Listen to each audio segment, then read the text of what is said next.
Green flag kasi kami. Matatawag tayong red flag if we call ourselves green flags eh. Opening the door for her. Bare minimum. Bare minimum.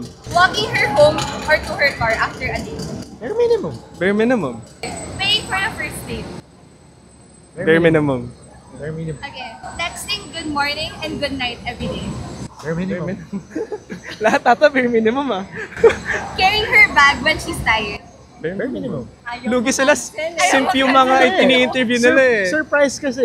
Siyempre, pag may surprise girl mo po. Alangan sabihin mo, oh, I'm gonna get you flowers. Ang pangit naman.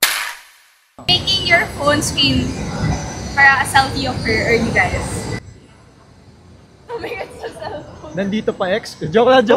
Bare minimum. Doing her homework. Okay, that's too much. If Yeah. busy ka, tapos pinapagawa rin sa'yo, I think, kailangan nyo pag-usapan na busy ka. So, princess treatment. Princess treatment? Green flag kasi kami.